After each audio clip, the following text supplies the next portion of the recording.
Yo guys, welcome back. Hope you're all doing great. Today we've got something wild to talk about, and trust me, you're gonna want to hear this whole story. So one of CH's racist homies came to LA acting bold, trying to incite violence and antagonize black folks during BET weekend. But things didn't go the way he expected. He showed up thinking he was bringing smoke, backed by white supremacists hyping him up online, talking like this was about to be some kind of war. Jake Lang even announced he was leading a boycott with so-called crusaders outside the BET Awards, pushing racist narratives and disrespecting black culture. People online were gassing him up, comparing it to major unrest, making it seem like he was stepping into a battlefield. But LA wasn't what he thought it was. The World Cup game in Los Angeles, where Canada has been invaded by Indians. The capital of Canada is now Mumbai. This is the future of Canada. The future of Canada. The great replacement of the Americas. Stop the Indian invasion. Amen. Stop the Indian invasion of Canada. Freedom of speech, gun rights. What happened? You guys were a great country. They took everything from you. Katy Perry's boyfriend did that. Yeah, I know. What do you think about an Indian invasion of Canada with all the Indians flooding in? Do you think that they can't assimilate and it's changing the demographic too rapidly? You want my honest opinion? Yeah, of course. I don't know if I can give it. Are you uncomfortable with the amount of immigration happening in Canada? I'm sorry. We're really, as Americans that also had our open border during the 4 years of Joe Biden, we feel your pain because we've been literally invaded by 20 million. And I were a kid. Think about first grade. Think about your classroom. Think about your playmates. Now think about Canada today. Totally different. It's a total different. I just heard a little bit. Yeah. For me, it was probably like 50%. Out here, people don't just talk, they stand on business. Even the grandmas aren't to be played with. He got comfortable because of what happened in Texas, where he openly disrespected black people, used slurs, and said outrageous things without being held accountable. That gave him confidence, made him think everyone was soft. But when he got to LA, that energy got checked real quick. Someone stepped up and handled the situation, showing him that real life isn't social media. Now he's online playing victim, while the same people who hyped him up are crying about what happened. At the end of the day, this situation just proves that talking reckless has consequences, and not every city is going to let you get away with it. Man, this whole situation really felt like he was stalling. He's not even from Canada, yet suddenly he's talking about Canada's immigration policies like it matters to him. It just looked like he was doing everything possible to delay what he knew was coming after all that tough talk online. It's like when you get in trouble at school and they call your parents, the whole day feels slow, and you start doing anything to avoid going home. That's exactly the energy he was on, just wasting time, bringing up random topics, trying to dodge the moment, but eventually there's no escaping it. He had to show up. And when he finally did, OG Baby Locke was already there waiting. Now this is the part that really exposes everything. After all that hype about hundreds of crusaders, you'd expect him to pull up deep, right?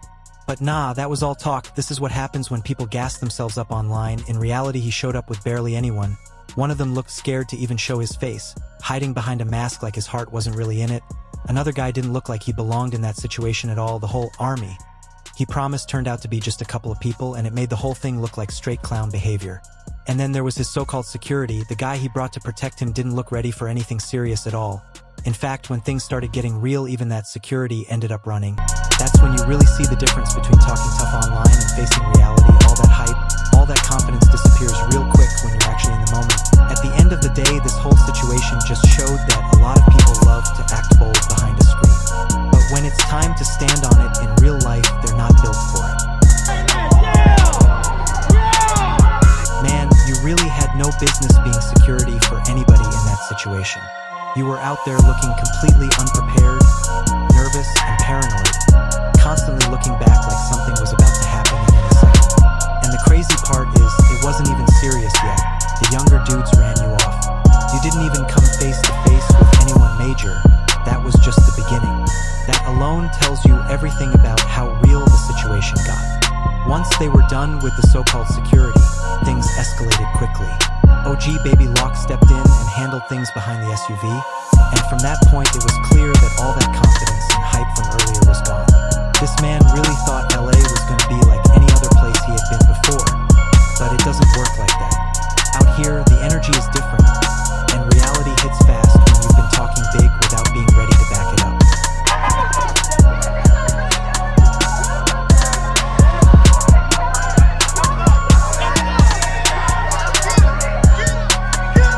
I don't know OG Baby Lock's situation. I don't know what he's dealing with personally, so we're just gonna move past certain parts.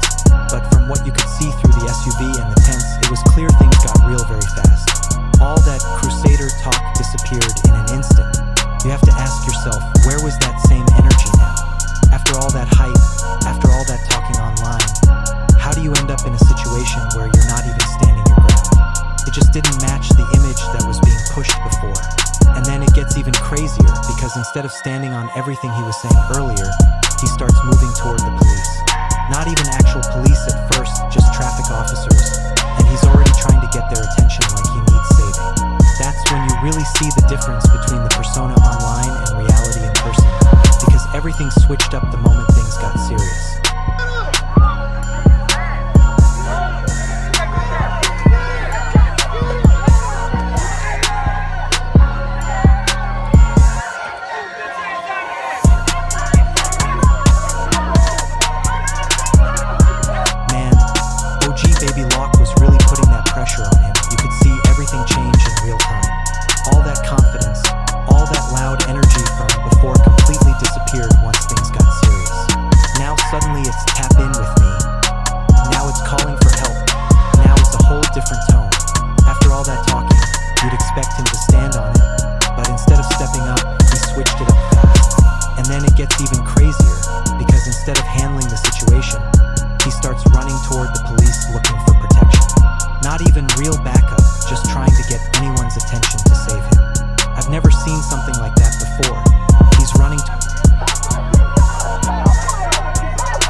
Everything you need to know.